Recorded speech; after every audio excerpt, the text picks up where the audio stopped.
Good morning विद्यार्थी मित्रांनो. सेतू अभ्यासक्रमाच्या आजच्या 10व्या दिवसामध्ये तुम्हा सर्वांचं स्वागत आहे. आजच्या भागामध्ये आपल्याला जो घटक अभ्यासायचा आहे तो आहे अलंकार. अलंकार ही संकल्पना आपल्याला समजावून घ्यायची आहे. त्यामध्ये आपल्याला क्षेत्र दिलेलं आहे लेखन, आणि या क्षेत्राच्या अनुषंगाने जी क्षमता आपल्याला प्राप्त करून घ्यायची आहे ती म्हणजे लेखन करताना अलंकाराचा वापर करता येणे. आता ही संकल्पना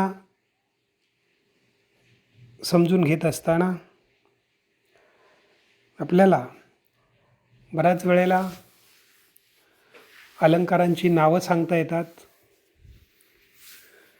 परंतु जर एखादा प्रश्न आपल्याला असा विचारला गेला अलंकार म्हणजे काय, तर त्यावेळेला मात्र आपला गोंधळ होण्याची शक्यता असते.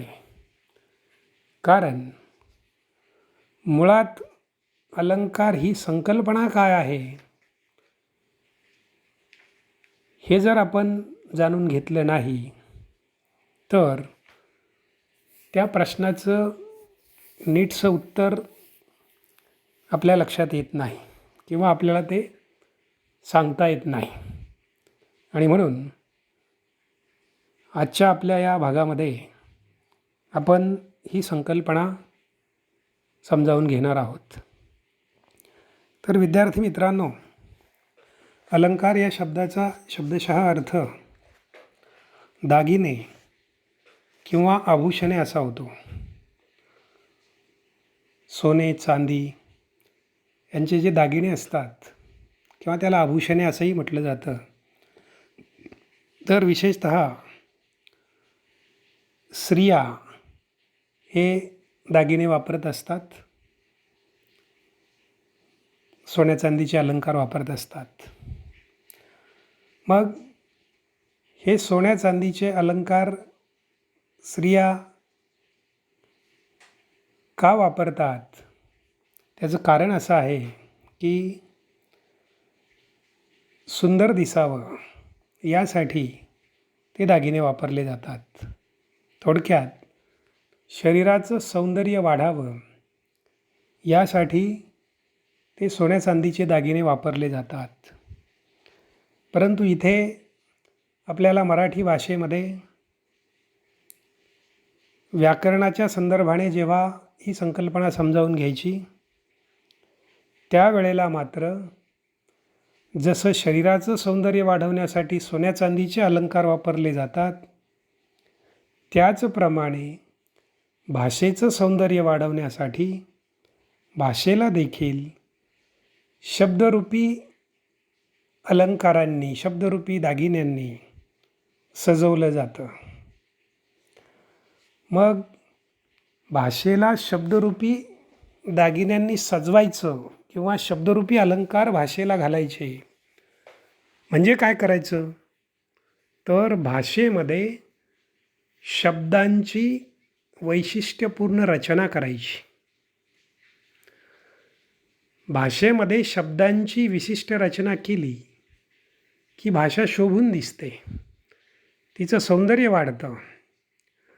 मग शब्दांची वैशिष्ट्यपूर्ण रचना करायची म्हणजे काय करायचं, याचं एक उदाहरण आपण बघू म्हणजे तुमच्या जास्त लक्षात येईल.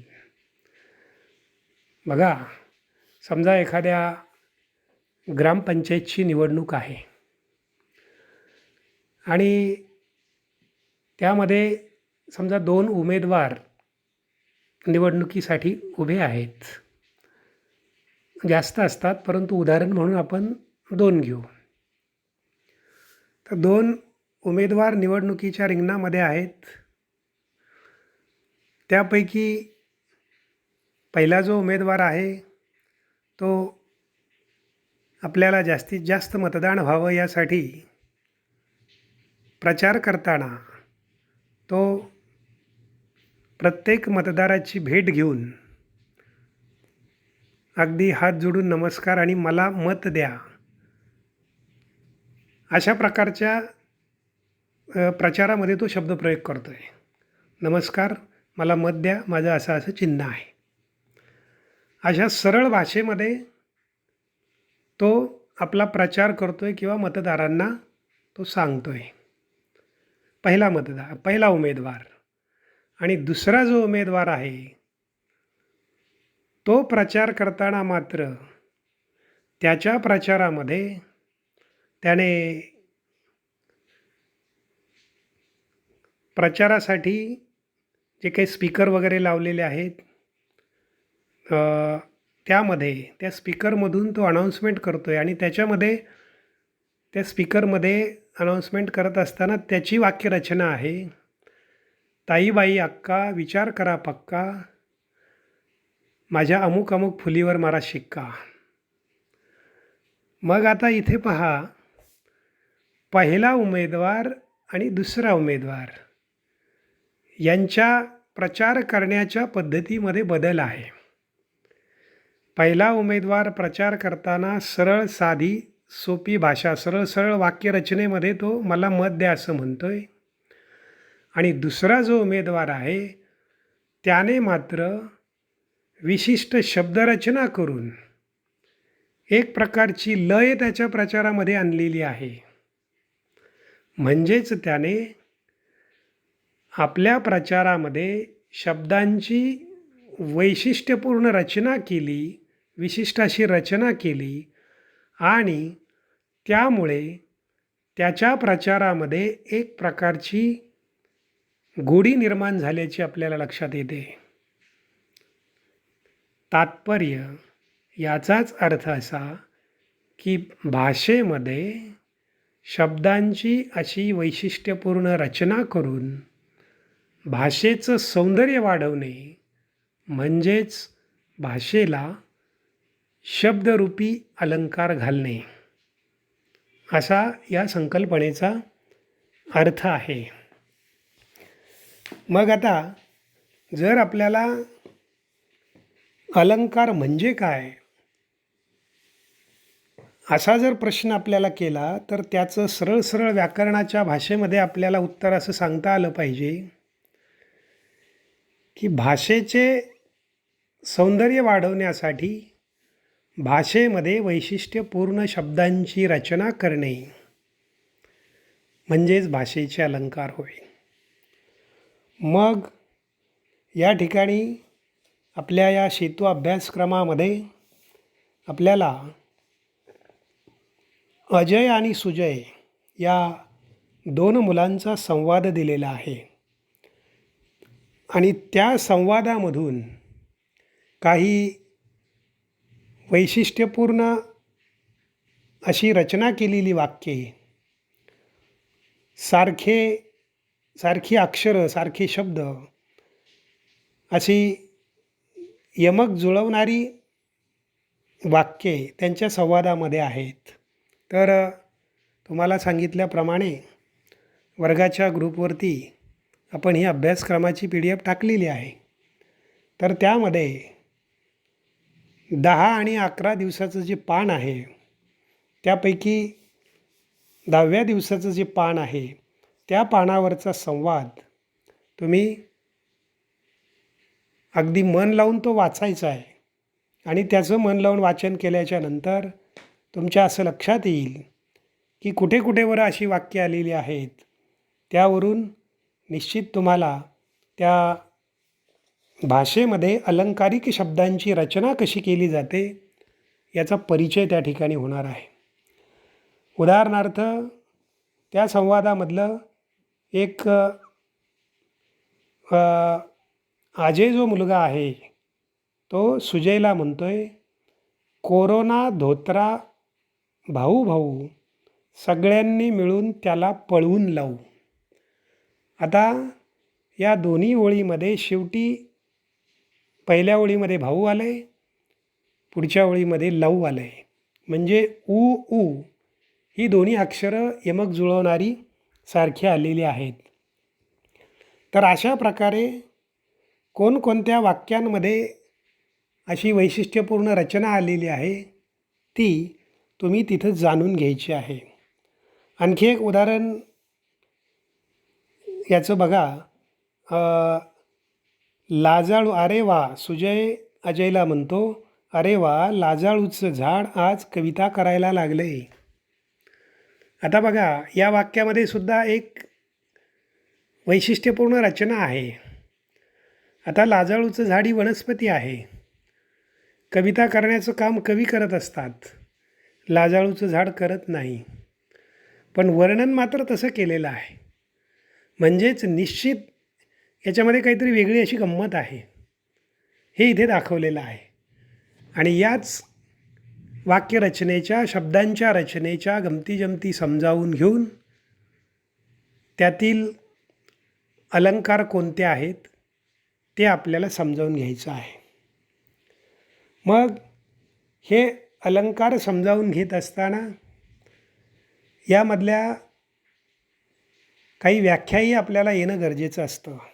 त्यामध्ये प्रामुख्याने उपमेय, उपमान, साम्यवाचक शब्द आणि समान गुणधर्म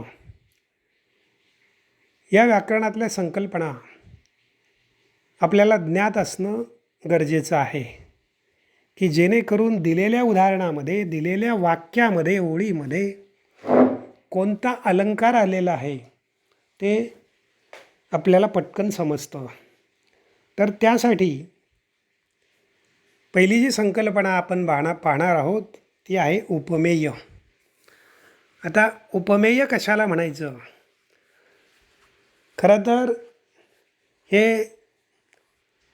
अलंकार किंवा या अलंकारांविषयीची माहिती आपण घेतलेली आहे.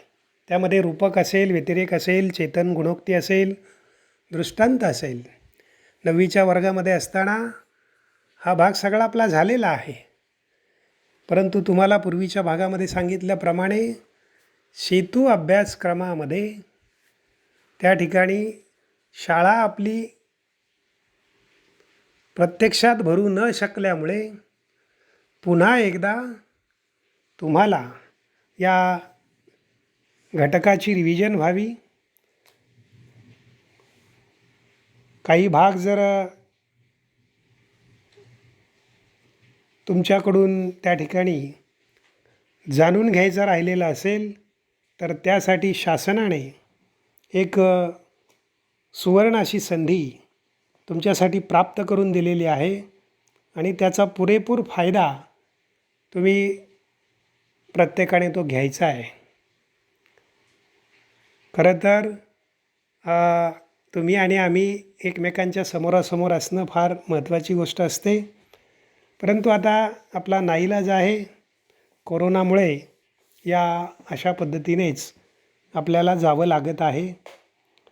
तर त्यामध्ये आपण आता पहिली जी संकल्पना मी तुम्हाला सांगत होतो, उपमेय. मग यासाठी एक छोटंसं उदाहरण मी तुम्हाला सांगतो, तुमच्या परिचयाचंही आहे ते. एक असं वाक्य आहे इतिहासामधलं, तानाजी वाघासारखा शूर होता. आता तानाजी वाघासारखा शूर होता या वाक्यामध्ये तानाजीला वाघाची उपमा दिलेली आहे. मग वाक्यामध्ये ज्याला उपमा दिली जाते ते उपमेय असतं. म्हणजेच वाक्यातलं उपमेय जर आपल्याला ओळखायचं असेल तर वाक्यामध्ये कशाची उपमा कशाला दिलेली आहे हे आपल्याला ओळखता येणं गरजेचं आहे.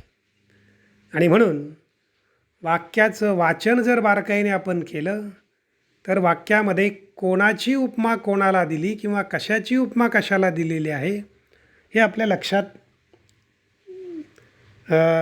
आल्याशिवाय राहत नाही आणि ते येतंच. मग या वाक्यामध्ये तानाजीला वाघाची उपमा दिली म्हणून तानाजी हे उपमेय आहे. दुसरी जी आपली संकल्पना आहे ती आहे उपमान. मग याच वाक्यातली ही संकल्पना आपण समजावून घेऊ. ज्याला उपमा दिली जाते ते उपमान असतं. म्हणून ज्याची उपमा दिली जाते ते उपमान असतं. म्हणून या ठिकाणी या वाक्यामध्ये तानाजीला वाघाची उपमा दिलेली आहे. म्हणून वाघासारखा हा जो शब्द आहे हा इथे उपमान आहे. फक्त आता एक गोष्ट इथे लक्षात घ्या, दोन्ही शब्दामध्ये थोडंसं साम्य आहे, उपमेय आणि उपमान. म्हणून कधीकधी गडबड होण्याची शक्यता असते. त्यासाठी पुन्हा एकदा लक्षात घ्या, ज्याला उपमा दिली जाते ते उपमेय आणि ज्याची उपमा दिली जाते ते उपमान. त्यानंतर पुढचा शब्द आहे किंवा पुढची संकल्पना आहे साम्यवाचक शब्द. साम्य म्हणजे सारखेपणा, सारखेपणा दाखवणारी शब्द. मग बऱ्याच वेळेला आपल्याला दोन गोष्टींमधलं साम्य दाखवलेलं असतं. उदाहरणार्थ समान गुणधर्म असलेले शब्द म्हणजेच साम्यवाचक शब्द असं त्या ठिकाणी त्याचा अर्थ आहे. तर आज आपण